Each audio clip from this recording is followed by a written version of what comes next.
তবে কি আবারও ভারতীয়দের ওপেন দুর্নীতি, বিতর্কিত ক্যাশ আউট, যুব বিশ্বকাপে চরম উত্তেজনায়, শেষ মুহূর্তে নাটকীয়তায় প্ল্যানিং করে বাংলাদেশকে কেমন করে হারালো ভারত?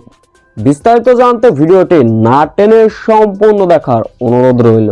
যুব বিশ্বকাপে টসের সময় বাংলাদেশের সঙ্গে হাত মেলায়নি ভারতীয় ক্রিকেটাররা, তবে তাতে কি মাঠের পারফরমেন্সে অনন্য ছিল যুব টাইগাররা। দিন বাংলাদেশের বিপক্ষে যুব বিশ্বকাপে সর্বকনিষ্ঠ ক্রিকেটার হিসাবে ইতিহাস গড়লেন বৈভব সূর্যবংশী। দ্রুত 50 তুলে নিয়েছিলেন তিনি। শেষ পর্যন্ত বৈভব সূর্যবংশী খেলেন 72 রানের ইনিংস। অন্য প্রান্তে অভিজ্ঞ জ্ঞান কুন্ডু খেলেন 80 রানের ইনিংস, যার ফলে বাংলাদেশকে 139 রানের লক্ষ্যমাত্রা ছুড়ে দেয় ভারতীয় যুবরা। এই লক্ষ্য তাড়া করতে নেমে অবশ্য শুরুতেই ধাক্কা খেয়েছিল বাংলাদেশ। আবরার অবশ্য ব্যক্তিগত 5 রানে ফিরলেন। এরপর রিফাত বেগের সঙ্গে আজিজুল হাকিম তামিম অনবদ্য পার্টনারশিপ গড়লেন। 20টি বিঘ্নিত ম্যাচ, 29 ওভার, বাংলাদেশের লক্ষ্যমাত্রা দাঁড়ায় 165।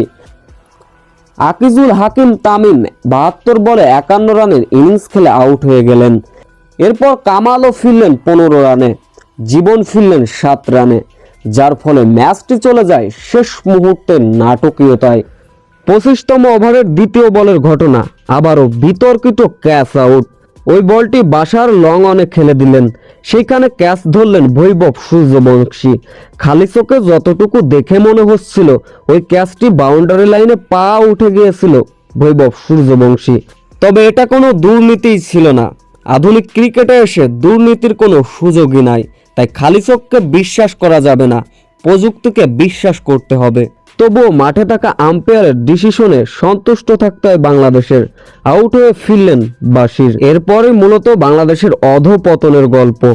138 থেকে 144 রান, এরই ভিতর আরো 3 উইকেট হারায় বাংলাদেশ, যার ফলে শেষ 9 বলে বাংলাদেশের জয়ের জন্য প্রয়োজন ছিল 21 রান হাতে। শেষ পর্যন্ত বাংলাদেশের ইনিংসটি থেমেছিল 146 রানে, ভারতের বিপক্ষে 18 রানের পরাজয়।